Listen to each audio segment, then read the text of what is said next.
আসসালামু আলাইকুম। আজকে আপনাদের দেখাবো কিভাবে আমি নিজের জামা কাপড় বাসায় নিজেই বাটিক ডিজাইন করি। এই ডিজাইনটা করতেছি আমি ছোলা বুট দিয়ে। প্রথমে ছোলা বুটটা আমি কাপড়ের ভিতরে ঢুকিয়ে দিয়ে এভাবে উপর থেকে শক্ত করে গিট্টু দিব। আপনারা দেখে হয়তো বুঝতে পারবেন।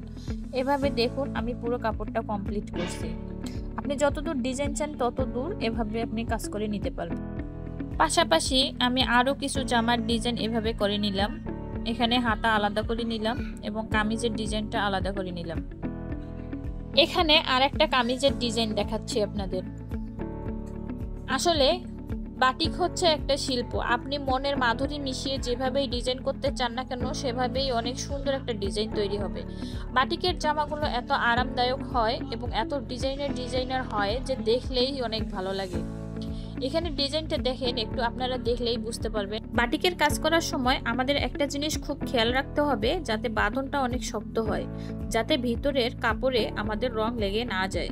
সব কাপড় আমার ডিজাইন করা শেষ, এখন আমার কালার মিক্সিং এর পালা। বাটিকের কাজের সময় অবশ্যই ফুটন্ত গরম পানি ব্যবহার করতে হবে। ফুটন্ত গরম পানি ব্যবহার করার ফলে আমাদের রংটি দীর্ঘস্থায়ী হবে এবং উজ্জ্বল হবে।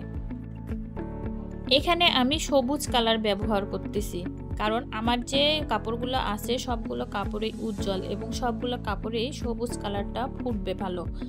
এখানে আমি প্রায় 23 গজ কাপড়ের মতো নিয়েছিলাম।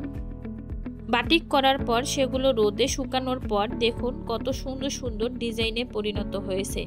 একটার পর একটা আপনাদের ডিজাইনগুলো আমি দেখিয়ে দিচ্ছি। বাটিকের পোশাক আসলেই অনেক সুন্দর এবং কালারফুল হয়, ব্যবহার করতেও অনেক আরামদায়ক। আপনারা নিজেরাই বাসায় বসে এভাবে নিজের জামা নিজেই বাটিক করে পরতে পারবেন। নিজের কাজ নিজে করতে পারলে এটার আনন্দটাই একটা অন্যরকম। আসলে যারা নিজের কাজ নিজেই করতে পছন্দ করে তাদের কাছে এটা একটা অনেক খুশির এবং আনন্দের। পোশাকের ডিজাইনগুলো আপনাদের কাছে কেমন লাগলো এবং ভিডিওটি আপনাদের কাছে কেমন লাগলো আশা করি কমেন্টে জানাবেন। আপনাদের ভালোবাসা নিয়ে আমি এগিয়ে যেতে চাই অনেক দূর।